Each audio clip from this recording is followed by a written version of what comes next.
Hello.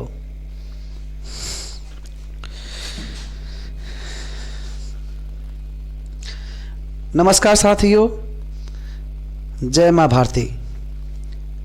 UPSC निर्माण संस्था आदापुर में आप लोगों का स्वागत है। तो मैं ठीक कर लूं। देखिए, आज का लेक्चर बहुत ही खास होने वाला है। बहुत ही खास। खास का मतलब बहुत ही खास।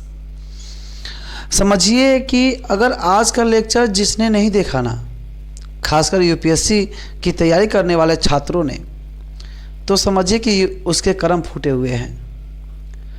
मैं हवाबाजी नहीं कर रहा, आईना दिखा रहा हूँ, आईना। मैं ये नहीं कहता कि मेरे द्वारा जो भी लेक्चर दिए गए हैं यूट्यूब पर, वो पढ़ने वाले विद्यार्थी आकर पढ़े देखें, परंतु कम से कम इतना ज़रूर सीख लें कि पढ़ा कैसे जाता है, यूपीएससी की तैयारी की कैसे जाती है।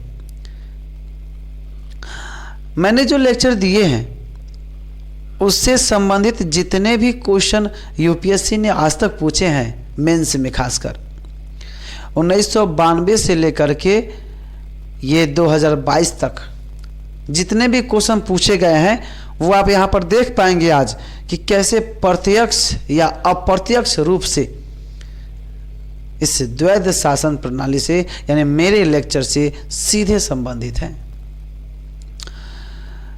कैसे यूपीएससी के क्वेश्चन को अपने पढ़ाई से जोड़कर पढ़ना चाहिए, इस चीज़ को भी आप लोग सीख पाएंगे। और तीसरी चीज़ ये भी सीख पाएंगे कि कैसे यूपीएससी के क्वेश्चन का हल कैसे कैसे कहाँ से छोटे छोटे कंटेंट निकालने पड़ते हैं, चुराने पड़ते हैं, ऐसे कह सकते हैं। एक एक टॉपिक से छोटी छोटी बातों को चुरा करके मिला करके तब जा करके यूपीएससी के आंसर को पूरा किया जाता है। क्योंकि यूपीएससी सीधे तौर पर किसी एक टॉपिक से क्वेश्चन नहीं पूछती। कभी कभी ऐसा होता है, लेकिन साधारणतः ऐसा नहीं होता। यूपीएससी अब सीधे एक टॉपिक से क्वेश्चन पूछे, ये शायद ही कभी हुआ है, वरना पूरे के पूरे विकास क्रम से वो क्वेश्चन पूछी है। कई टॉपिक को 3, 4, 5 टॉपिक को मिला करके, कभी कभी तो ऐसे हुए हैं कि 1, 2, 3 सब्जेक्ट को मिला करके तब यूपीएससी के क्वेश्चन को सॉल्व किया जा सकता है। मेंस का ऐसे क्वेश्चन पूछी है। तो इसके लिए हमें एक बृहत दृष्टिकोण की ज़रूरत पड़ती है, और इस चीज़ का हम लोग इस आज के पीडीएफ में, आज के लेक्चर में देख पाएंगे। मैं यूपीएससी द्वारा जो क्वेश्चन पूछे गए हैं ना, उसका मैं सीरीज लेकर आया हूँ। आप लोग ध्यान से देखिए, समझिए क्वेश्चन को, और मेरे लेक्चर से कनेक्ट करके देखने का प्रयास कीजिए। जिन लोगों ने मेरे लेक्चर देखे हैं, लेक्चर 1 से लेक्चर 6 या 7 तक लेक्चर है, आप उससे देखेंगे तो पाएंगे कि सीधे ये क्वेश्चन यूपीएससी के सीधे संबंधित है। अच्छा, ऐसा नहीं है कि मैंने पहले क्वेश्चन देख रखा था उसके बाद से मैंने ये वीडियो बनाना शुरू किया। नहीं, मैंने पहले वीडियो बना दिया, उसके बाद से मैंने क्वेश्चन देखना शुरू किया कि मेरे लेक्चर से कितने क्वेश्चन मिले हुए हैं, कितने क्वेश्चन सीधे संबंधित हैं। और तब मैंने पाया कि 1 नहीं, 2 नहीं, टोटल 12 क्वेश्चन इसी 5 क्वेश्चन से या तो सीधे पूछ लिए गए हैं या फिर इससे संबंधित हैं। आइए बगैर देर किए हुए हम लोग स्लाइड की तरफ आगे बढ़ते हैं। चलिए, मैं लाइट को ऑफ कर देता हूं। चलिए, मैंने लाइट को ऑफ कर दिया। शायद आप प्रॉपर तरीके से देख पा रहे होंगे, स्लाइड भी ठीक ठाक दिख रहा होगा आप लोगों को। मैं तो सर जूम भी कर दूं ताकि और फ्रेश दिखाई देता रहे। मेरा चेहरा देखना उतना इम्पोर्टेंट नहीं जितना कि क्वेश्चन का चेहरा देखना इम्पोर्टेंट है। हो सकता है मेरा इस कैमरे में मेरा सर न या चेहरा फ्रेश ना दिखाई दे, कोई बात नहीं, हमें सिर्फ स्लाइड को देखना है, क्वेश्चन को देखना है। मैं ले चलता हूँ। ये यूपीएससी निर्माण संस्था आदापुर, राहे उठ तेरे मंजिल अब दूर नहीं, ये मेरे इस संस्था का लोगो है, इस पर नहीं जाना है। चलिए मैं आपको ले चलता हूँ अपने काम की चीज़ों पर।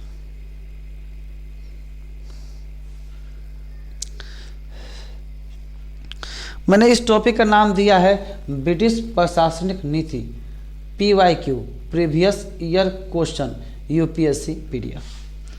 आइए शुरू करते हैं सबसे पहले 2022 से, यानी इस साल जो क्वेश्चन पूछे गए हैं ना, उस क्वेश्चन को मैं यहाँ पर दिखाना चाहता हूँ। जूम कर देता हूँ ताकि स्पष्ट रूप से दिखाई दे। आप लोगों को इतना तो मैंने बताया ही है पहले कि UPSC में जो हिस्ट्री लेते हैं ना, हिस्ट्री ऑप्शनल, उन्हें क्या होता है, 2 जगह से फ़ायदे मिल जाते हैं। एक तो GS1 में, एक तो GS1 जनरल स्टडी 1 में, इसमें फ़ायदे मिल जाते हैं, और दूसरा हिस्ट्री ऑप्शनल। तो हिस्ट्री जो ऑप्शनल है, उस ऑप्शनल में 2 पेपर होते हैं, पहला पेपर और ये दूसरा पेपर। तो पहला पेपर ये से मान लेते हैं क्योंकि ये स्पष्ट रूप से दिखाई देगा कैमरे में, और दूसरा पेपर ये। पहले पेपर में रहता क्या है, प्राचीन भारत का इतिहास, और दूसरे पेपर में रहता है, दूसरे पेपर में मध्यकालीन भारत के इतिहास। इससे क्वेश्चन पूछे जाते हैं। सेकेंड पेपर में क्या होता है कि आधुनिक भारत के इतिहास से क्वेश्चन पूछे जाते हैं, और आधुनिक विश्व के, ये आधुनिक भारत है और ये आधुनिक विश्व, यहाँ से क्वेश्चन पूछे जाते हैं।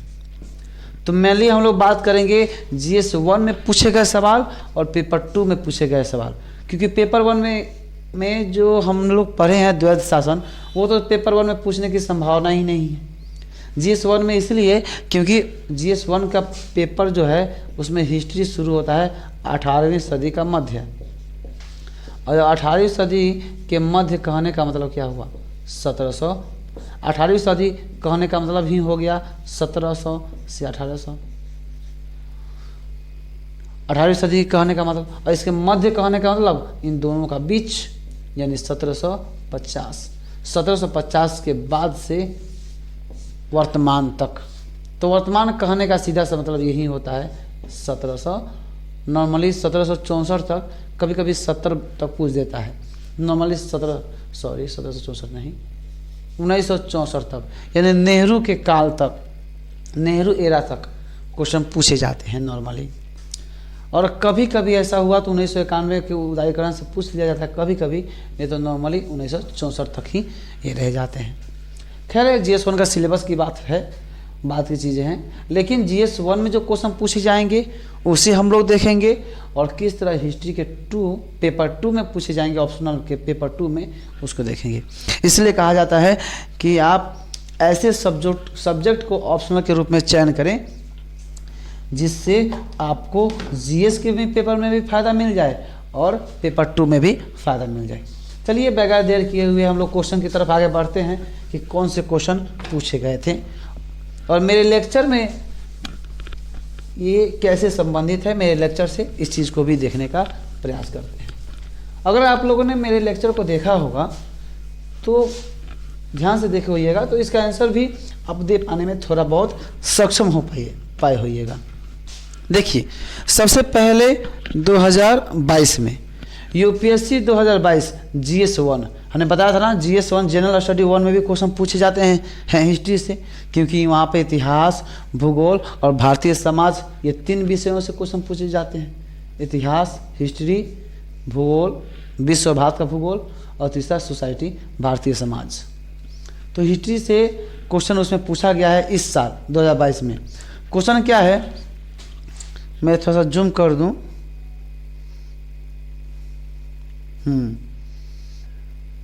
शायद अब दिखाई दे रहा होगा। देखिए क्या लिखा है क्वेश्चन में, लिखा है औपनिवेशिक भारत की 18वीं शताब्दी के, औपनिवेशिक भारत की 18वीं शताब्दी के मध्य से, औपनिवेशिक भारत की 18वीं शताब्दी के मध्य से क्यों अकाल पड़ने में अचानक, देखिए अकाल पड़ने में अचानक वृद्धि देखने को मिलती है। देखिए देखने को मिलती है, कारण बताएं। 150 शब्द में उत्तर देना था। देख पा रहे हैं आप लोग, औपनिवेशिक भारत, अगर मैं इसे अब एक लाइन में कर दूं, एक साथ कर दूं, तो थोड़ा छोटा करना पड़ेगा, कोई बात नहीं। अगर फ्रेश ना दिखाई देगा तो मैं पढ़ दूंगा, उससे भी पता चल जाएगा आप लोगों को। औपनिवेशिक भारत की 18वीं शताब्दी के मध्य से, जब औपनिवेशिक भारत का काल चल रहा था, भारत अंग्रेजों का गुलाम था, अंग्रेजों का उपनिवेश था, तो 18वीं शताब्दी के मध्य यानी 1750 से ही अकाल पड़ने में अचानक वृद्धि, कि 1750 से ही भारत में अकाल पड़ने में वृद्धि, यानी अकाल जो था, पहले भी पड़ते थे अकाल, लेकिन इस काल से, इस पीरियड से 1750 के बाद से ये अकाल पड़ने में वृद्धि देखने को मिलती है। कारण बताएं, कारण बताना था 150 शब्दों में। तो हम लोग जब द्वैध शासन पढ़ रहे थे, तो उसमें देखा था ना कि कैसे द्वैध शासन ने, कैसे द्वैध रॉबर्ट क्लाइव की नीति यानी द्वैध शासन ने किस तरह से भ्रष्टाचार को फैलाया था, और भ्रष्टाचार की वजह से जो निरीक्षण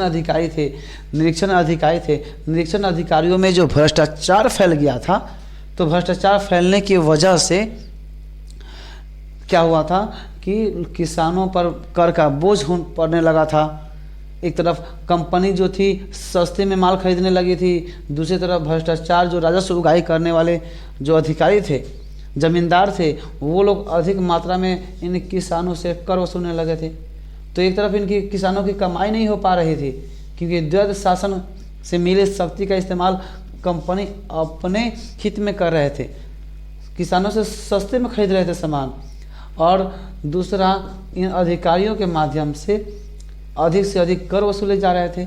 दोनों में बेचारा किसान पिस रहा था। एक तो किसानों की कमाई नहीं हो रही थी, क्योंकि अंग्रेज औने पौने दाम में व्यापारिक माल खरीद रहे थे, इनसे कृषि वाले सामान खरीद रहे थे, ऊनी कपड़े, सूती वस्त्र सब खरीद रहे थे, कपास वगैरह, नील वगैरह सब खरीद रहे थे, और दूसरा किसान से अधिक कर ले रहा था। तो समाज में, भारत में अकाल पड़ेगा कि नहीं पड़ेगा, इस अकाल को हम लोगों ने देखा था। तो शुरुआत अकाल यहीं से होती है, और हमने बताया था भी था उस लेक्चर में कि एक बार दो बार नहीं, इसने तो शुरुआत कर दिया भाई अकाल का। लेकिन 1765 में इसने तो शुरुआत किया, और तब से लेकर 1855 तक, जब तक कंपनी का शासन रहा, तब से एक बार दो बार तीन बार नहीं, 12 बार भारत को अकाल का दुर्भिक्ष, अकाल या दुर्भिक्ष का दंश झेलना पड़ा था, अकाल से सामना करना पड़ा था। तो देखा आप लोगों ने किस तरह से हमारा लेक्चर कारगर हो रहा है, देखा आप लोगों ने। आगे इतना ही नहीं, अभी आगे देखिए, ये तो है कि सिर्फ छोटा सा नमूना। अभी आगे देखिए, आपको कुछ कुछ ऐसे भी प्रश्न मिलेंगे जो डायरेक्ट मेरे लेक्चर से मिलते प्रतीत होंगे। ऐसा लगेगा कि अगर आपने मेरा लेक्चर देख लिया होता एग्ज़ाम देने से पहले, वैसे तो एग्ज़ाम देने से पहले मेरा लेक्चर बना ही नहीं था, लेकिन अगर बना होता मेरा लेक्चर एग्ज़ाम देने से पहले और आप लोगों ने देख लिया होता, तो शायद इस तरह के प्रश्न हल कर पाते। आइए, मैं हवाबाजी नहीं कर रहा, याद रखिएगा, मैं आईना दिखा रहा हूँ। एक बार इससे देखिए, सोचिए कि किस तरह से पढ़ना होता है चीज़ों को। आइए अगला क्वेश्चन देखते हैं, 2022 में ही। यहाँ पे क्वेश्चन है, मैं इसे थोड़ा सा बड़ा करके पढ़ता चलूँ, फिर मैं छोटा कर दूंगा। लिखा है क्वेश्चन, मैं थोड़ा सा जूम कर दूँ और ताकि और स्पष्ट रूप से दिखाई दे आप लोगों को। देखिए ध्यान से, यहाँ पर लिखा है अकाल। एक क्वेश्चन कब का है देख लीजिए ध्यान से, ये भी यूपीएससी 2022 यानी इस साल का ही क्वेश्चन है यह। और यूपीएससी 2022 में एक क्वेश्चन पूछा गया है हिस्ट्री, लेकिन ये ऑप्शनल का है, जीएस पेपर का नहीं है, ऑप्शनल का। जब ऑप्शनल का है तो सीधी सी बात है, पेपर कौन सा होगा? 2, दूसरा पेपर। देखिए यहाँ पर लिखा भी है, देखिए यहाँ पर पेपर 2 का क्वेश्चन है। क्वेश्चन क्या है भाई, देखिए क्या लिखा है यहाँ पर 2022 में, इस साल ही लिखा है यहाँ पर, अकाल केवल अनाज की कमी ही नहीं, अकाल जो पड़े था पड़ा था वह केवल अनाज की कमी ही नहीं, यानी अकाल में के समय में सिर्फ अनाज की कमी ही नहीं हुई थी, बल्कि औपनिवेशिक आर्थिक नीतियों, देखिए थोड़ा सा फिर सुझाने दीजिए, बल्कि औपनिवेशिक आर्थिक नीतियों के अकाल जो पड़ा था सिर्फ अनाज की कमी की वजह से ही नहीं, बल्कि औपनिवेशिक आर्थिक नीतियों के प्रत्यक्ष परिणाम थे। उस समय जो उपनिवेशवादी प्रवृत्ति थी अंग्रेजों की, उन्होंने जो आर्थिक नीतियां अपनाई उनका यह परिणाम था अकाल। तो ऐसा नहीं कि सिर्फ अनाज कम हो गया तो इसलिए अकाल कह देंगे, नहीं, अंग्रेजों ने यानी औपनिवेशिक आर्थिक नीतियों ने जो नीतियां अपनाई, अपनी आर्थिक नीतियां अपनाई, उनका भी एक परिणाम था यह अकाल, उनका भी यह था अकाल। कितने शब्दों में लिखना है यह यहाँ पे शब्द लिखा नहीं है, लेकिन 10 मार्क्स के जो क्वेश्चन होते हैं ना, यहाँ पे लिखा है 10 मार्क्स का क्वेश्चन है, ये नॉर्मली 150 शब्दों में व्याख्या करना होता है कि इस सेंटेंस का व्याख्या कीजिए। चलिए मैं अभी इसे एक स्लाइड में ला देता हूँ। अब देखिए मैंने क्यों ऐसा बड़ा करके बढ़ा रहा हूँ, क्योंकि पहले आप लोग देख लीजिए लिखा क्या है, फिर मैं उस चीज़ को बोलूँगा, क्योंकि अगर फ्रेश दिखाई न दे तो कम से कम मेरे बातों को सुनकर आप समझ सकें। लिखा है अकाल, अकाल केवल अनाज की कमी ही नहीं बल्कि औपनिवेशिक आर्थिक नीतियों के प्रत्यक्ष परिणाम थे। जो अकाल पड़ा था वो सिर्फ भारत में अनाज की कमी की वजह से ही नहीं, ऐसा नहीं भारत में है ये अनाज सब हैं और अनाज की कमी हो गई थी इसलिए अकाल पड़ गया था।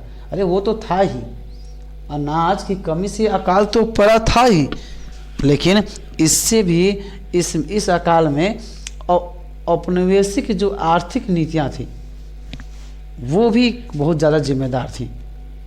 औपनिवेशिक आर्थिक नीति कहने का मतलब शुरुआत करेंगे वहीं द्वैध शासन के समय में, जो रॉबर्ट क्लाइव ने जो सुधार किए थे ना, पहला सुधार क्या किया था कि कर में वृद्धि कर दिया था। राजस्व के सुधार में हम लोगों ने देखा था ना, कर में वृद्धि कर दिया था।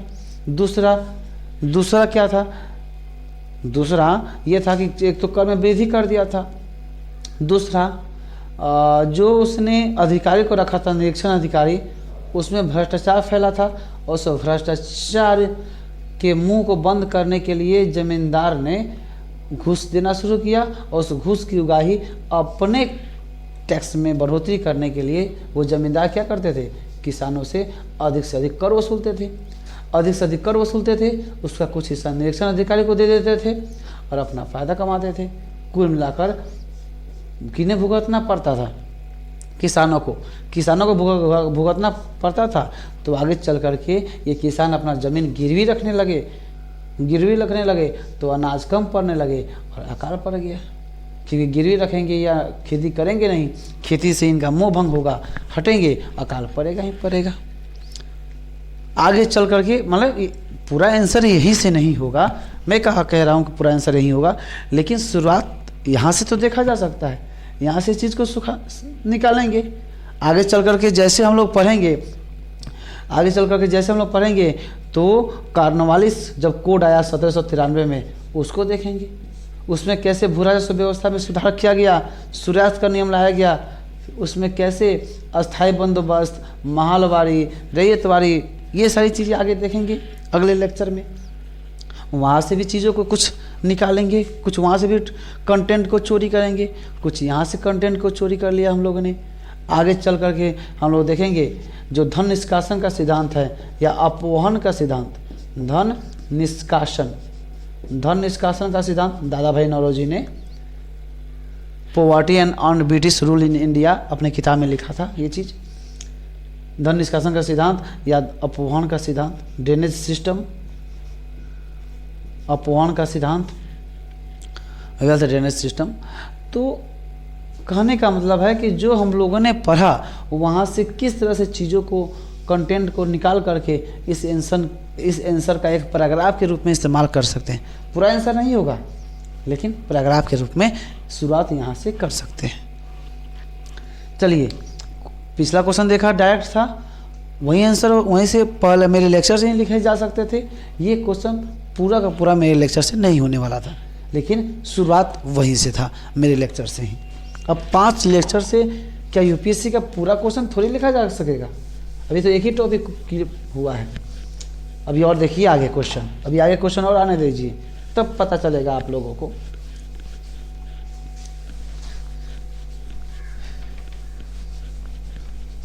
आइए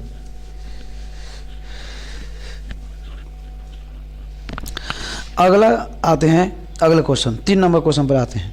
देखिए 3 नंबर क्वेश्चन ये है, मैं थोड़ा जूम कर दूं, लिखा है यहाँ पर, क्या आप स्पष्ट कर सकते हैं, मतलब क्या बता सकते हैं कि कैसे, क्या बता सकते हैं कि कैसे दीवानी प्राप्त करने के बाद, कैसे दीवानी प्राप्त करने के बाद ईस्ट इंडिया कंपनी, कैसे दीवानी प्राप्त करने के बाद ईस्ट इंडिया कंपनी की सरकार, क्या आप स्पष्ट कर सकते हैं कि कैसे दीवानी का जो अधिकार प्राप्त हो गया था ना इन्हें, मैंने बताया था जब सुद्वैत शासन समझा रहा था तो कि एक नजीम का अधिकार, एक दीवानी अधिकार, तो शाह आलम द्वितीय के माध्यम से जो दीवानी का अधिकार हासिल कर लिया था, या फिर 1757 में आप लोग पढ़े होइएगा, प्लासी के युद्ध के बाद बंगाल का जो 24 परगना जिला है वहाँ का भी दीवानी अधिकार इन लोगों ने हासिल कर लिया था। तो क्या आप स्पष्ट कर सकते हैं कि दीवानी का जो अधिकार अंग्रेज़ों ने हासिल किया था, ईस्ट इंडिया कंपनी की सरकार ने उसे हासिल करने के बाद एक भारतीय शासक की तरह कार्य करती रही। तो क्या आप स्पष्ट कर सकते हैं इस चीज़ को कि भारतीय शासक के रूप में कार्य करती रही? चलिए मैं इसे थोड़ा सा छोटा कर दूं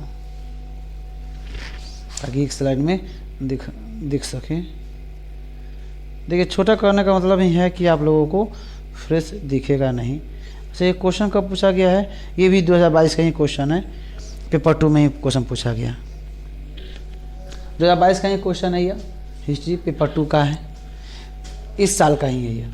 क्या आप स्पष्ट कर सकते हैं कि कैसे दीवानी प्राप्त करने के बाद ईस्ट इंडिया कंपनी की सरकार एक भारतीय शासक की तरह कार्य करती रही? तो इसमें यह बताना है कि जब दीवानी हासिल कर लिया, दीवानी का अधिकार हासिल कर लिया कंपनी ने, तो क्या एक भारतीय शासक जिस तरह भारत में शासन कर रहे थे, क्या उस तरह भी कंपनी शासन करती रही? तो इसमें हमें बताना है हाँ या नहीं के पक्ष में अपना सर हिलाते हुए जवाब देना है। ये जवाब देना है द्वैध शासन से शुरुआत कर देंगे कि ये बात तो सही है कि दीवानी का अधिकार उसने द्वैध शासन से पहले दीवानी अधिकार को हासिल कर लिया था शाह आलम द्वितीय के माध्यम से, ठीक है। 1757 में प्लासी के युद्ध में भी हासिल कर लिया था, इसे भी दिखा देंगे, एकदम सही है। शासक चूँकि द्वैध शासन के माध्यम से यहाँ का शासक भी बन गए, प्रत्यक्ष शासन नहीं अप्रत्यक्ष शासक बन गए, एकदम यहाँ तक हाँ में हाँ मिलाएंगे कि ठीक है दीवानी प्राप्त भी किया ईस्ट इंडिया कंपनी ने, और सरकार एक भारतीय शासक तो बन गई, लेकिन एक भारतीय शासक कभी भी नहीं बन पाई। इस चीज़ को भी ध्यान रखते हुए जवाब देंगे, क्योंकि भारतीय शासक थोड़ा बहुत कम से कम जनता के हित में तो काम करते थे, ठीक है कर के उगाही करते थे वो, लेकिन जनता के हित में काम करते थे। लेकिन अंग्रेजों ने तो हर बार हर स्थिति में अपने हित में ही काम किया। तो द्वैध शासन से इस चीज़ को ला सकते हैं कि नहीं ला सकते? वहाँ से कंटेंट की चोरी कर सकते हैं कि नहीं चोरी कर सकते हैं? अच्छा, मैं कंटेंट की चोरी करना इस शब्द का प्रयोग व्यंग्य के रूप में ले रहा हूँ, हास्य के रूप में ले रहा हूँ। मतलब कंटेंट की चोरी करने का मतलब यहाँ से चीज़ों को निकाल कर आंसर में लिख सकते हैं। मैंने बताया ही कि क्वेश्चन का आंसर, यूपीएससी के क्वेश्चन का आंसर किसी एक टॉपिक को पढ़ कर के तो बिल्कुल नहीं दिया जा सकता, ये बात मैं मानता हूँ। लेकिन हाँ, एक टॉपिक में से कुछ बातें निकाल ली जाएं, उससे संबंधित दूसरे टॉपिक में से कुछ बातें निकाल ली जाएं और सबको मिला करके तब इसका आंसर जरूर लिखा जा सकता है। तो द्वैध शासन में से कौन सा टॉपिक निकाल कर, कौन सा कंटेंट निकाल कर इसमें लिखने की ज़रूरत है? एक तो ये कि शासक बन बैठा था, अप्रत्यक्ष शासक जो अप्रत्यक्ष शासन अपने हाथों में संभाला था ये कंपनी, ये कंपनी संभाला था, वहाँ तक तो बता ही सकते हैं कि ठीक है भारत के शासक बन बैठी थी, ये बिल्कुल बन बैठी थी। दीवानी अधिकार भी प्राप्त कर लिए थे, वो भी हम लोग लिख सकते हैं, मैंने लेक्चर में बताया है। अब वो भारत के हिसाब से काम कर रही थी या नहीं थी, एक भारतीय शासक थी या नहीं थी, इसके लिए अब अपने दिमाग को लगाने की ज़रूरत है। हम लोगों ने देखा है कि वो शासक तो बन गई थी, लेकिन कभी भी एक भारतीय शासक नहीं बन पाई थी, क्योंकि भारतीय शासक होने का मतलब ही था भारत से लगाव। उसने कभी भी खुद को भारतीय समझा ही नहीं, वो खुद को सभ्य और भारतीयों को असभ्य माना करती थी। यहाँ की जनता का शोषण कर रही थी, द्वैध शासन के माध्यम से यहाँ के किसानों का शोषण कर रही थी। एक दो पैराग्राफ यहाँ से तो लिख ही सकते हैं, यानी आधा से एक दो पैराग्राफ नहीं, इस क्वेश्चन का आधा से ज़्यादा भाग, यानी समझिए कि 2/3 हिस्सा हमने जो लेक्चर दिया है ना, 7 लेक्चर, उससे लिखा जा सकता है। सिर्फ निष्कर्ष वाला पार्ट हमें आगे पढ़ने और समझने की ज़रूरत है कि उसका आगे क्या परिणाम हुआ, उसकी 1-2 लाइन निष्कर्ष में लिखने होते हैं ना। यानी 1/3 हिस्सा कह सकते हैं क्वेश्चन के। अगर क्वेश्चन का आंसर को 3 भाग में बांट दें तो इसमें 1 हिस्सा और 2 हिस्सा मेरे लेक्चर से आराम से लिखा जा सकता है। ये तीसरा हिस्सा को अपने समझदारी से क्वेश्चन के हिसाब से ढालने की ज़रूरत पड़ेगी।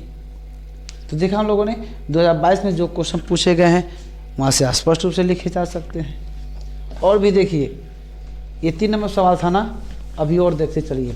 1 2 3, ये 3 क्वेश्चन हुआ, अभी 9 क्वेश्चन तो अभी आने बाकी हैं। आने दीजिए, क्योंकि ये सिर्फ ट्रेलर है, पिक्चर अभी बाकी है मेरे दोस्त।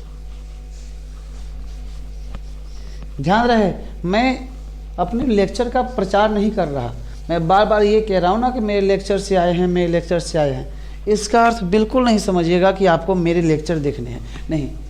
मैं ये कह रहा हूँ कि अगर मेरे लेक्चर से आपको पढ़ने का तरीका मिल जाए तो मुझे बड़ी खुशी होगी कि कैसे आपको हर बार कोई ना कोई टॉपिक पढ़ना है, चाहे जहाँ पढ़ रहे हों, जिस सर से पढ़ रहे हों या खुद से क्यों ना पढ़ रहे हों। तो पढ़ने के क्रम में जो टॉपिक आप पढ़ें, देखिए कि उसके कहीं करंट का मुद्दा है तो करंट का ही मुद्दा पढ़ रहे हैं तो देखें कि उससे संबंधित यूपीएससी ने क्वेश्चन कैसे पूछे हैं और उसको टैकल कैसे कर सकते हैं, उसे लिख कैसे सकते हैं। खैर, हम लोग आगे आते हैं अगले क्वेश्चन पर। ये 3 नंबर क्वेश्चन था, अब आते हैं हम लोग 4 नंबर क्वेश्चन पर। 4 नंबर क्वेश्चन थोड़ा सा बड़ा दिख रहा होगा, कोई बात नहीं। कहा जाता है कि जो चीज़ बड़े दिखते हैं ना वो ज़्यादा गंभीर नहीं होते, देखन में छोटन लगे घाव करे गंभीर। जो छोटे होते हैं ना वही गंभीर घाव करते हैं। थोड़ा सा जूम कर दूं, जूम क्यों नहीं हो रहा, शायद इसकी सीमा नहीं इतनी। चलिए, इतना काफ़ी है, पढ़ते चलें। लिखा है, डुप्ले ने पहली बार भारतीय राजाओं के आपसी विवादों में हस्तक्षेप का मार्ग प्रशस्त करके, यानी जो डुप्ले था, जिसे भारत में मद्रास हो गया और मद्रास में आकर पहले फ्रांसीसी कंपनी का गवर्नर था डुप्ले। इस डुप्ले के बारे में कह रहा है कि डुप्ले ने जो भारतीय राजा के जो थे वे आपसी विवादों में झगड़ रहे थे, आपस में लड़ रहे थे, और उसी का फ़ायदा उठा करके डुप्ले ने उनके विवादों का फ़ायदा उठा करके उनके विवादों में हस्तक्षेप का मार्ग प्रशस्त करके, रास्ता अपना करके कि हमें यहाँ के लड़ते हुए राजाओं के बीच में हस्तक्षेप करना चाहिए, ऐसा मार्ग प्रशस्त करके विस्तृत राज्य क्षेत्रों, देखिए यहाँ पे लिखा है, विस्तृत राज्य क्षेत्रों पर राजनीतिक नियंत्रण प्राप्त किया। यानी डुप्ले ने क्या किया कि यहाँ के राजाओं की जो राजा जो आपस में लड़ रहे थे उसकी कमजोरी का फ़ायदा उठाया, उसने उसके लड़ने का फ़ायदा उठा करके उसमें हस्तक्षेप किया और हस्तक्षेप करके जो एक पक्ष था किसी एक पक्ष का साथ दे करके दूसरे पक्ष को हराता और क्या करता कि जो पक्ष जीतता, जो राजा जीतता था उससे अपना अधिकार, अपना कुछ हिस्सा ले लेता, कुछ ज़मीन ले लेता या कुछ छूट ले लेता और अपना विस्तृत राज्य फैला लिया। किसने? डुप्ले ने, फ्रांसीसी कंपनी का गवर्नर डुप्ले ने। यानी रास्ता, साम्राज्य फैलाने का जो रास्ता था ना, उस रास्ते को प्रशस्त कर दिया, मजबूत कर दिया, एक रास्ता दिखा दिया लोगों को, अन्य व्यापारिक कंपनी को रास्ता दिखा दिया कि अगर भारत में व्यापार करना है तो आओ, यहाँ के राजा लड़ रहे हैं उनके बीच में हस्तक्षेप करो, किसी एक पक्ष जो मजबूत पक्ष है उसकी तरफ हो जाओ, कमज़ोर को हराओ और हराने के बाद उस राजा से कुछ ना कुछ हिस्सेदारी ले लो, कुछ छूट ले लो, कुछ व्यापारिक छूट ले लो और व्यापार करो, इससे तुम्हारा व्यापार का विकास होगा। ऐसा रास्ता डुप्ले ने दिखा दिया। रास्ता तो डुप्ले ने दिखा दिया, पक्का है मेरे लेक्चर से ये लिखने वाला नहीं है जो मैंने लेक्चर दिया है। चलिए इसके अगले पार्ट को देखते हैं।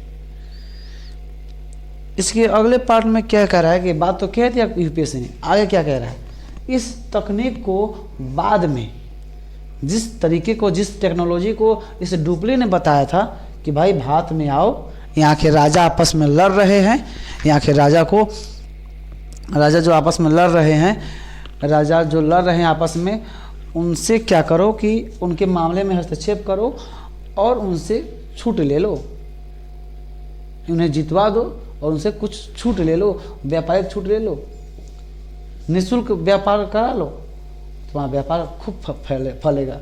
और इसी रूप में मैं अपने समाज का विस्तार कर रहा हूँ। डुप्ले ने ये टेक्नोलॉजी दी थी, ये टेक्निक दिया था और इस तकनीक को बाद में जो डुप्ले यानी फ्रांसीसी ने जो शुरुआत किया था उसको बाद में चल करके अंग्रेजी ईस्ट इंडिया कंपनी ने, जो टेक्नोलॉजी डुप्ले ने यानी फ्रांसीसी कंपनी ने दिया था, डुप्ले ने दिया था, उस तकनीक को अंग्रेजी ईस्ट इंडिया कंपनी ने निपुणता के साथ उपयोग किया, पूरा निपुण होकर के, पूरा टैलेंट के साथ उसने अंग्रेजों ने उपयोग किया। एक क्वेश्चन कह रहा है, अभी मैं बताऊंगा कि ये मेरे लेक्चर से कैसे संबंधित है। छांटना था भाई, इसमें छांटना था। मैं क्वेश्चन को पहले छोटा कर दूं ताकि स्पष्ट रूप से दिखाई दे सके। मैं बार बार कहता हूं कि यूपीएससी के क्वेश्चन किसी एक लेक्चर से, किसी एक टॉपिक से तो नहीं दिए जा सकते। हाँ, परंतु इतना जरूर है कि जब सारे टॉपिक पढ़ लेंगे तो सारे टॉपिक में से जो संबंधित टॉपिक होंगे उसमें से छोटे छोटे बातों को निकालेंगे और तब इसका आंसर लिखेंगे। एक बार फिर से क्वेश्चन हम लोग पढ़ते हैं कि डुप्ले ने पहली बार क्या किया था, भारतीय राजाओं के आपसी विवादों में हस्तक्षेप का मार्ग प्रशस्त करके विस्तृत राज्य क्षेत्रों पर राजनीतिक नियंत्रण प्राप्त किया। डुप्ले ने क्या किया था कि यहाँ के जो राजा आपस में लड़ रहे थे उनके मामले में हस्तक्षेप किया। इस डुप्ले ने एक को जितवा दिया और उससे क्या किया कि अपना हिस्सेदारी ले लिया, चाहे कैश के रूप में लेना हो या कुछ व्यापारिक छूट के मामले में, ताकि हमारा व्यापार चलता रहे। सरकार आप हमसे टैक्स मत लेना, और अपना विस्तृत राज्य क्षेत्रों पर राजनीतिक नियंत्रण प्राप्त किया। डुप्ले ने हम लोग देखे थे इधर मद्रास, खासकर मद्रास में इसने अपना स्थान स्थापित किया था, अपना राजनीतिक क्षेत्र बढ़ाया था। ये यहाँ से नहीं लिखा जा सकता, मुझे पता है।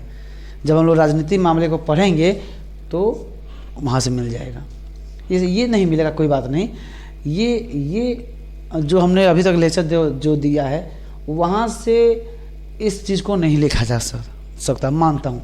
परंतु जो अगला टॉपिक है, इस तकनीक को बाद में अंग्रेजी ईस्ट इंडिया कंपनी ने निपुणता के साथ उपयोग किया। इसी टेक्नोलॉजी को जो अब जब अंग्रेज आए, जब ब्रिटिश कंपनी आई तो पूरे निपुणता के साथ, पूरे गहराई और पूरे टैलेंट के साथ इसका इस्तेमाल किया। एक एक चीज़ को ध्यान से देखिए आप लोग, इसके टेक्नोलॉजी को अंग्रेज़ों ने अपनाया था कि नहीं अपनाया था। 1757 में प्लासी के लड़ाई में, जो कि यहाँ का बंगाल का आपसी मामला था, यहाँ के जो सिराजुद्दौला था या फिर उसके जो घरेलू लोग थे अपने भाई, अगर राजनीति में हम लोग पढ़ेंगे, उसके जो अन्य भाई थे, चचेरे ममेरे भाई थे, फिर उसके जो दामाद था, इन लोगों के बीच आपसी झगड़े थे। अंग्रेज़ कंपनी इसने प्रवेश की और सिराजुद्दौला को हराया और दीवानी मामला पर हासिल किया, सुविधाएं हासिल की 24 परगना की।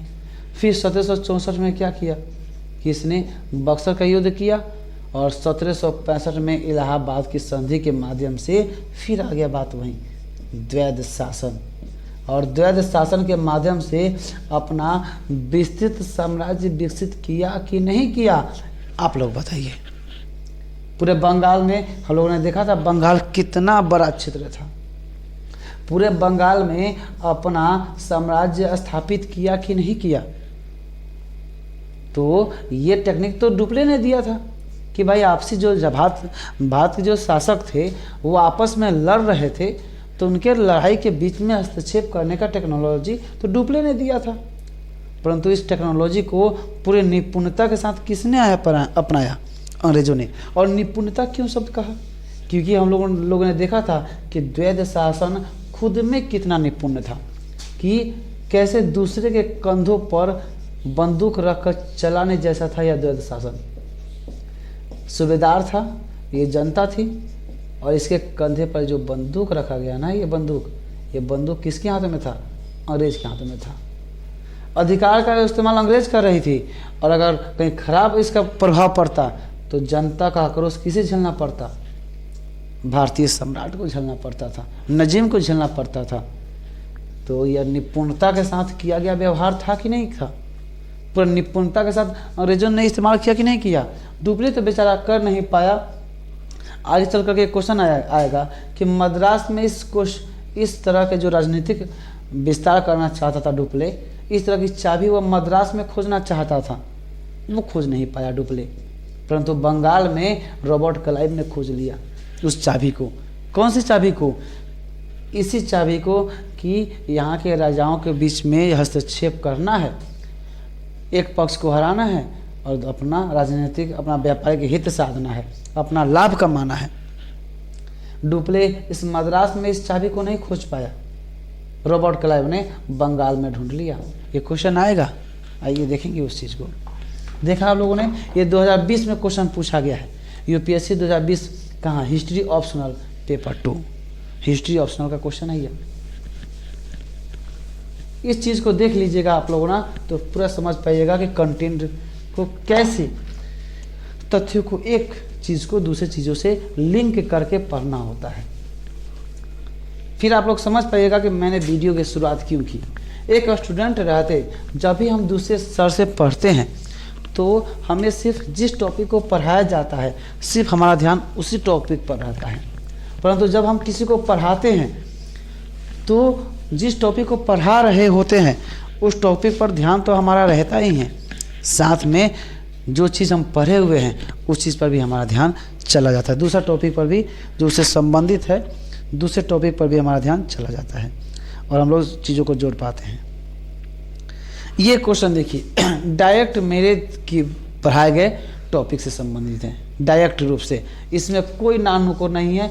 मेरा लेक्चर देखिए और इस क्वेश्चन का हल कर लीजिए। एकदम हवाबाजी नहीं है, आप क्वेश्चन देखिए, हवाबाजी नहीं है ये। देखिए क्वेश्चन क्या है, क्वेश्चन कह रहा है सरकार की द्विशासन प्रणाली, द्विशासन प्रणाली मतलब द्वैध शासन प्रणाली प्रारंभ से ही पूर्ण रूप से असफल, यानी द्वैध शासन प्रणाली जो थी वो शुरू से ही जब लागू किया गया उसी समय से यह असफल थी, पूर्ण रूप से ही यह असफल थी। कैसे असफल थी? प्रथमतः, यानी पहला उसमें असफलता क्या थी कि निजी व्यापार का दुरुपयोग पहले की तुलना में, जो द्वैध शासन लागू किया गया तो वो खुद में असफल था।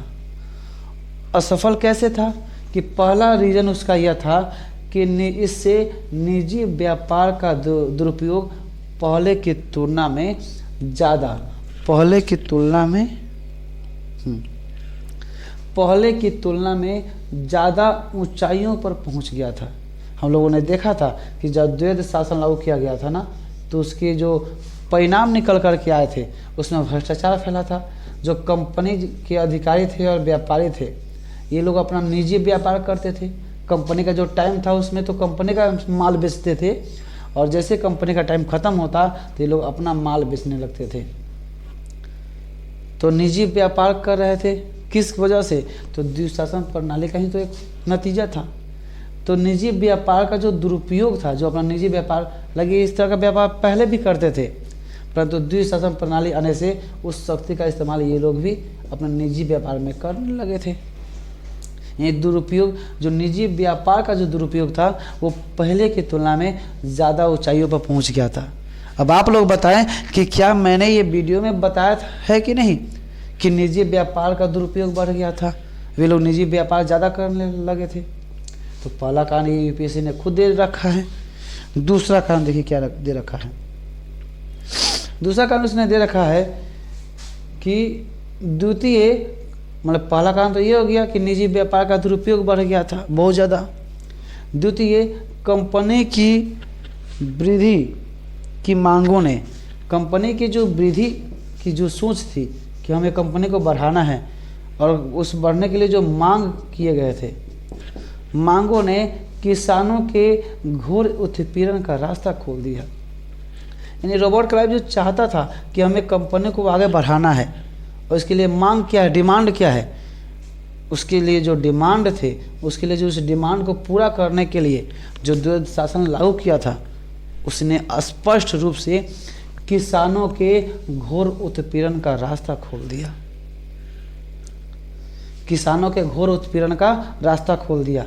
तो आप ही बताइए कि मैंने ये पढ़ाया है कि नहीं पढ़ाया है, ये मैंने बताया है कि नहीं बताया है। आप लोग बताइए कि किस तरह से द्वैध शासन के माध्यम से एक तो निजी व्यापार का दुरुपयोग होने लगा था, दूसरा कि जो द्वैध शासन प्रणाली थी उसका उपयोग व्यापारी करने लगे थे, और व्यापारी निजी व्यापार के माध्यम से जनता को खूब लूट रहे थे, किसानों को खूब लूट रहे थे, सस्ते में इनका माल हड़प रहे थे। एक तो कंपनी भी सस्ते में माल हड़प रही थी, दूसरा ये जो व्यापारी थे, कृषि व्यापारी, कंपनी के जो व्यापारी थे, ये लोग भी जनता से वसूल कर रहे थे कि नहीं? क्या वसूल कर रहे थे? सस्ते में वसूल कर रहे थे, सस्ते में सामान खरीद रहे थे, कच्चा माल सस्ते में खरीद रहे थे। एक तो कंपनी भी सस्ते माल खरीद रही थी सस्ते में, व्यापारी भी उसका उपयोग कर रहे थे। इस शक्ति का उपयोग करके किसान का शोषण कर रहे थे। अब किसान का शोषण कर रहे थे तो किसानों का घोर उत्पीड़न करने का रास्ता किसने खोल दिया था? द्वैध शासन ने ही। द्वैध शासन की वजह से ही तो ये सारे के सारे घटनाएं घट रही थी। हमने बताया है कि नहीं? हमने इस रूप में एक किताब का भी जिक्र किया था। क्या नाम था उसका? आप लोग बताइए कमेंट में तेजी में। सियार उल मुतखैरिन। सियार उल मुतखैरिन में हमने हवाला दिया था कि सियार उल मुतखैरिन में स्पष्ट रूप से कहा गया है कि द्वैध शासन प्रणाली ने किसानों के उत्पीड़न का, यानी द्वैध शासन प्रणाली ने अपने अधिकारियों को एकदम अनुमति दे दी थी कि जाओ और किसानों का शोषण करो। इस किताब में हमने बताया था कि नहीं बताया था? किताब का चित्र भी दिखाया था, आपको याद होगा आप लोगों को, जब हम लोग बंगाल का जो द्वैध शासन का जो परिणाम है, उस परिणाम में हम लोग देख रहे थे चीज़ों को। चलिए आगे क्वेश्चन की तरफ बढ़ते हैं। ये कब क्वेश्चन पूछा गया है, इसे भी देख लें आप लोग। 2014 में क्वेश्चन पूछा गया है। यह कब पूछा गया है? 2014 में क्वेश्चन पूछा गया था। सीधी सी बात है, पेपर 2 में पूछा गया था।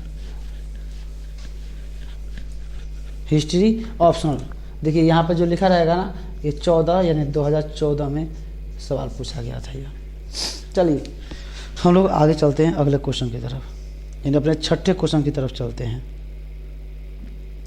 छठा क्वेश्चन देखिए, ये तो डायरेक्ट मेरे लेक्चर से है, ये डायरेक्ट मेरे लेक्चर से है।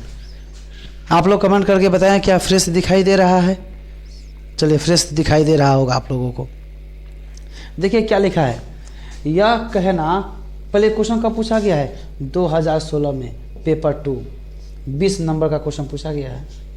20 नंबर का क्वेश्चन पूछा गया है, 2 नंबर क्वेश्चन है यह, 2 का ए। हालांकि देखिए जो क्वेश्चन है ना, इसका पीडीएफ मैं वीडियो के डिस्क्रिप्शन में डाल दूंगा, वहाँ से डाउनलोड करके आप लोग देख सकते हैं। तो यहाँ से स्क्रीनशॉट लेने की ज़रूरत ना है, आप बस चीज़ों को समझिए। 2016 में क्वेश्चन पूछा गया है, यह क्या क्वेश्चन पूछा गया है, यह कहना कहाँ तक सही होगा। मतलब जो बात ये कहने जा रहा है क्वेश्चन, इसे आप कहाँ तक सही मानते हैं कि भारत में क्लाइव यद्यपि अंग्रेजी साम्राज्य के संस्थापक थे। जो रॉबर्ट क्लाइव था उसने भारत में अंग्रेजी साम्राज्य की स्थापना कर दी थी। ये Robert Clive RC, Robert Clive ने भारत में अंग्रेजी साम्राज्य की स्थापना कर दी थी, उसका संस्थापक था। तो वारेन हेस्टिंग्स इसका प्रशासनिक आयोजक था। सिर्फ साम्राज्य की स्थापना की थी रॉबर्ट क्लाइव ने, परंतु पूरे प्रशासन को सुधारने की जिम्मेदारी किसके सर पर आ गई थी, वारेन हेस्टिंग्स। तो वारेन हेस्टिंग्स तो हम लोग अभी पढ़े हैं नहीं, तो ठीक है। दूसरा जो टॉपिक है, दूसरा जो बात है, दूसरा जो सेंटेंस है, वो हम लोग जो अभी तक पढ़ा है उसके आधार पर नहीं लिख सकते। पहला तो लिख ही सकते हैं कि रॉबर्ट क्लाइव ने किस तरह से, चाहे 1757 का प्लासी का युद्ध हो, या 1764 में बक्सर का युद्ध हो, चाहे 1765 में इलाहाबाद की संधि हो, या द्वैध शासन हो, इस द्वैध शासन के माध्यम से किस तरह बंगाल में इसने रॉबर्ट क्लाइव ने अंग्रेजी साम्राज्य की स्थापना की थी। अप्रत्यक्ष रूप से बंगाल का शासन अपने हाथों में ले लिया था और अपना संस्थापक और वहाँ का प्रशासक, वहाँ का संस्थापक बन गया था। ये अलग बात है कि रॉबर्ट क्लाइव ने कर में वृद्धि कर दी थी। चलिए, प्रोजेक्टर से अब नहीं दिखाई देगा, मैं थोड़ा सा बता दूं क्योंकि लाइट कट गई है। तो जिस तरह से रॉबर्ट क्लाइव ने देखिए, यहाँ से स्पष्ट रूप से आप लोगों को दिखाई दे रहा होगा, मैं यहाँ से दिखा देता हूँ आप लोगों को। देखिए ध्यान से कि संस्थापक था, समाज का संस्थापक था, देख रहे हैं आप लोग। तो वारेन हेस्टिंग्स इसके प्रशासनिक आयोजक थे। तो किस तरह से वारेन हेस्टिंग्स ने अपने दम पर इसके प्रशासन को सुधारने की कोशिश की। आगे के लेक्चर में हम लोग देखेंगे भी कि कैसे। लाइट आ गई है, मैं एक बार प्रोजेक्टर को ऑन भी कर दूं, शायद इसी वीडियो में हो जाएगा तो ठीक रहेगा।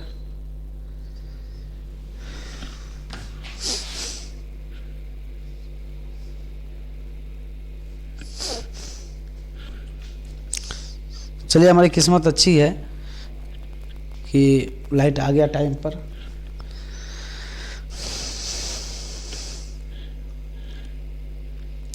वीडियो बहुत ज़्यादा लंबा हो गया है, तो ऐसा होगा तो मैं इसे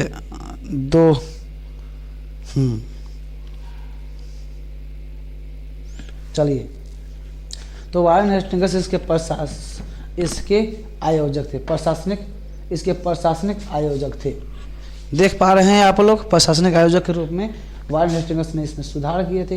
हम लोग आगे देखेंगे कि किस तरह से उसने न्याय व्यवस्था में सुधार किया था, फिर भू राजस्व व्यवस्था में। और हम लोगों ने देखा भी था भू राजस्व व्यवस्था में, हम लोगों ने जब ब्रिटिश प्रशासनिक नीति को देखा था तो हम लोगों ने पढ़ा था कि इस पूरे काल में न्याय व्यवस्था में सुधार किया जाएगा और भू राजस्व व्यवस्था में सुधार किया जाएगा। तो ये चीज़ें देखा हम लोगों ने। ये तो इसका पहला पार्ट तो आराम से लिखा जा सकता है, मेरे लेक्चर से लिखा जा सकता है कि नहीं। कमेंट करके बताते चलिए कि क्या मेरे लेक्चर से आप लोग ये क्वेश्चन का आंसर लिख सकते थे या नहीं लिख सकते थे। अभी लिख सकते हैं या नहीं लिख सकते हैं। अगर लिख सकते हैं तो कमेंट में लिखकर हाँ लिखकर भेजिए, ताकि मैं आगे समझाता चलूँ। देखिए मैं सबके कमेंट देखूंगा, इसलिए आप लोग कमेंट में लिख कर भेजते चलिए कि हाँ आप लोग लिख सकते हैं कि नहीं लिख सकते हैं। पहला पार्ट का आंसर यहाँ तक, पहले भाग का आंसर लिख सकते हैं, दूसरे भाग का आंसर अगले लेक्चर में लिखेंगे। अब देखिए ये जो क्वेश्चन है ना, ये क्वेश्चन पूछा गया है 1992 में। मैंने कहा था कि 1992 से सवाल हमने लिया है। 20 अंक का क्वेश्चन पूछा गया है, 20 अंक का paper second, honours paper second में पूछा गया है। पहला क्वेश्चन यही है, 1 का ए, पहला क्वेश्चन यही है। क्या क्वेश्चन है ये कि 23 जून 1757 को भारत का मध्य युग समाप्त हुआ और उसका आधुनिक युग आरंभ हुआ, समीक्षा कीजिए। जब भी कह दे समीक्षा कीजिए, आलोचनात्मक परीक्षण कीजिए या समालोचनात्मक परीक्षण कीजिए, तो समझिए कि इसमें हाँ में हाँ भरने की ज़रूरत नहीं है। हमें इसके अच्छे पक्ष को, इसके नकारात्मक पक्ष को, दोनों को, यानी सकारात्मक और नकारात्मक दोनों पक्ष को दिखाना होता है। तब हमें किस तरफ झुकना है ये हमें तय करना होता है। तो क्वेश्चन यही कह रहा है कि 23 जून 1757 को भारत का मध्य युग समाप्त हुआ, यानी जो भारत में पहले से मध्य युग चल रहा था, मुगलों का शासन चल रहा था, मध्यकालीन भारत का इतिहास चल रहा था, उसे ख़त्म कर दिया कब? 23 जून 1757। आपको पता होगा यह डेट कौन सा डेट है? ये प्लासी के युद्ध का डेट है। प्लासी का युद्ध इसी दिन तो लड़ा गया था।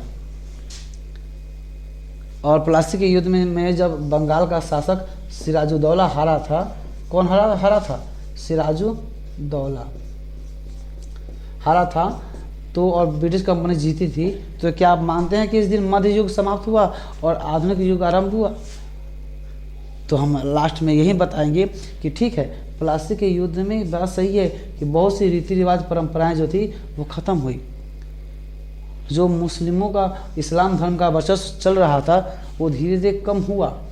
अब कंपनी आई, ईसाइयों का धर्म, अगर धर्म के आधार पर देखा जाए ईसाइयों का शासन शुरू हुआ। परंतु इसी आधुनिक युग हम नहीं मान सकते, क्योंकि आधुनिक युग, जब भी नए युग में परिवर्तन होते हैं ना, तो कुछ ना कुछ सुधार देखने को मिलते हैं, कुछ ना कुछ विकास देखने को मिलते हैं। परंतु हमारे जो आपकी ये कंपनी है, ब्रिटिश कंपनी, इसने सुधार करने के बजाय इसने तो द्वैध शासन के माध्यम से यहाँ की जनता को त्रस्त कर दिया। भ्रष्टाचार के माध्यम से यहाँ के किसानों का खूब शोषण किया। फिर कैसे कह देंगे कि आधुनिक युग का आरंभ हुआ? 1 बार 2 बार नहीं, 12 बार अकाल पड़े थे। अकाल का आरंभ भी 1770 के दशक में ही शुरू हो गया था। फिर कैसे कह देंगे कि आधुनिक युग का आरंभ हुआ?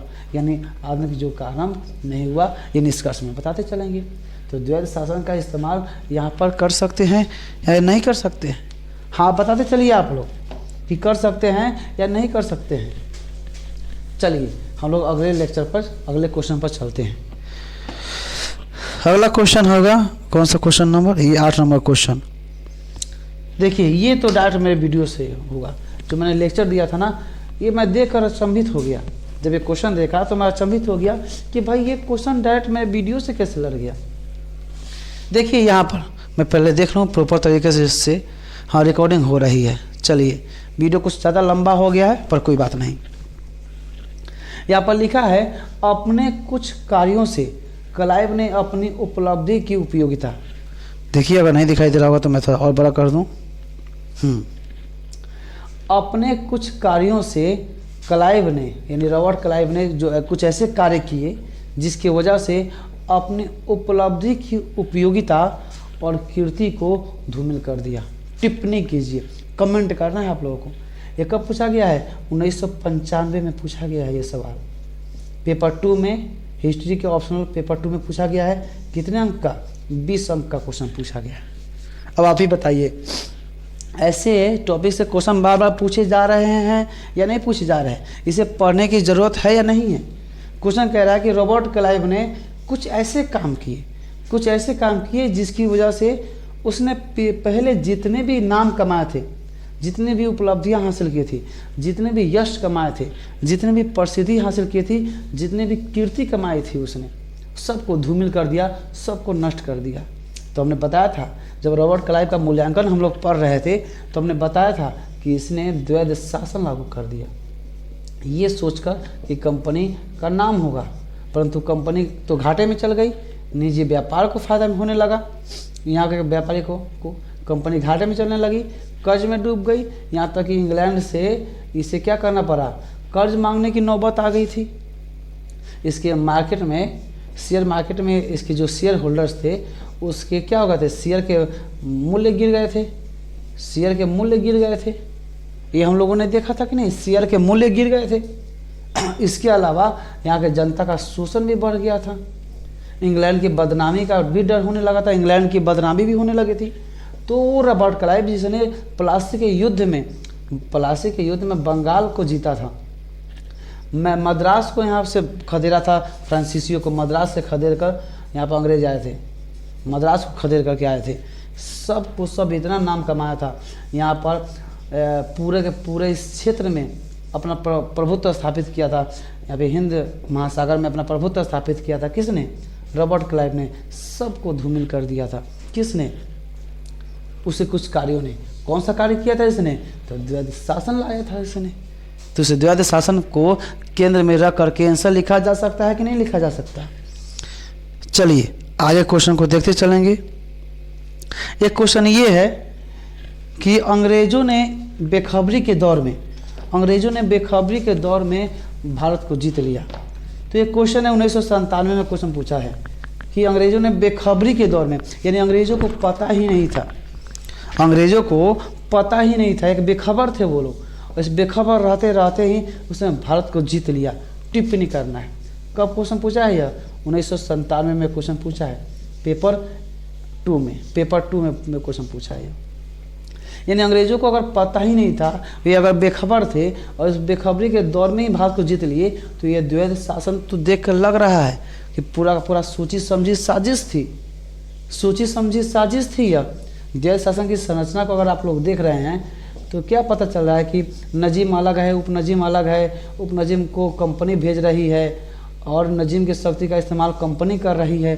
क्या इससे लग रहा है कि यह बेखबर थे? क्या ये बेखबर थे? ये इस बात का आंसर द्वैध शासन से कनेक्ट करके लिखा जा सकता है या नहीं लिखा जा सकता? आप ही लोग कमेंट करके बताइए। तो ये क्वेश्चन, और आगे भी चलते चलिए, वीडियो लंबा ना हो इसलिए। देखिए ये क्वेश्चन भी एकदम डायरेक्ट मेरे लेक्चर से था, क्वेश्चन पूछा गया डायरेक्ट मेरे लेक्चर से। कैसे? देखिए क्वेश्चन है 1757 के बाद। देखिए क्वेश्चन लिखा है चलिए देखिए अगला क्वेश्चन है, अगला ये कौन सा क्वेश्चन है? 11 नंबर क्वेश्चन है यह। क्वेश्चन में लिखा है कि ब्रिटिश साम्राज्य का उदय और प्रसार एक संयोग था, न कि किसी सुनिश्चित नीति या मंसूबे का परिणाम। ये कह रहा है कि ब्रिटिश जो साम्राज्य आया इसमें, उसका उदय हुआ और उसका प्रसार हुआ, ब्रिटिश साम्राज्य का प्रसार हुआ, फैला पूरे क्षेत्र में, पूरे भारत का कब्जा हुआ, तो एक सिर्फ संयोग मात्र था। यह सिर्फ एक संयोग था। यह सिर्फ क्या था? एक संयोग था, किसी सुनिश्चित नीति या मंसूबे का परिणाम नहीं था। न कि किसी सुनिश्चित नीति या मंसूबे का परिणाम। ऐसा नहीं था कि पूरा का पूरा अंग्रेज प्लान बना करके आए थे और पूरा शासन कर लिया। यहाँ पर पूरे भारत में ब्रिटिश कंपनी अपना व्यापार करने लगी, अपना साम्राज्य विस्तार कर लिया। ये किसी तरह प्लान बना करके नहीं आए थे। देखिए इसमें कह रहा है कि ब्रिटिश साम्राज्य का उदय प्रसार एक संयोग था, एक तरह का संयोग था मात्र, किसी तरह का प्लानिंग किया गया नहीं था, सुचिंतित नीति का परिणाम या मंसूबे का परिणाम नहीं था। यह एक प्लानिंग नहीं किया गया था। इसका आलोचना कर कीजिए। तो आलोचना करने का मतलब ही हो गया कि जो बातें बताई गई हैं, जो बात कही गई हैं, उसके सकारात्मक और नकारात्मक दोनों बातों को बताइए और तब आप किसी एक तरफ झुकिए। तो लोगों ने पहले ही भी देख लिया था कि अगर अंग्रेज अगर प्लान बना करके नहीं आए रहते, प्लान बना करके अगर नहीं आए होते तो ये द्वैध शासन कैसे आ गया? द्वैध शासन तो सीधा सा लग रहा है कि यह प्लान किया गया था, क्योंकि एक नजीम है, उपनजीम है और उपनजीम के माध्यम से कंपनी शक्ति का इस्तेमाल कर रही है। ये सब कैसे आ सकता था? तो इसको देखेंगे और लास्ट में वहाँ से लिख सकते हैं। और यही क्वेश्चन जो हमने बताया था कि तो आप लोग अब कमेंट करके बताएंगे कि वीडियो कैसा लगा, ये आप लोग सीख पाए कि नहीं सीख पाए, कि वीडियो की टॉपिक पढ़ते हैं तो क्वेश्चन से कैसे लिंक करके पढ़ा जाता है, इस चीज़ को सीख पाए या नहीं सीख पाए। चलिए मिलते हैं अगले नेक्स्ट वीडियो में अपने अगले लेक्चर के साथ। तब तक के लिए हंसते रहिए, मुस्कुराते रहिए, पढ़ते रहिए और पढ़ाते रहिए। जय हिंद, जय माँ भारती। आपका दिन शुभ हो।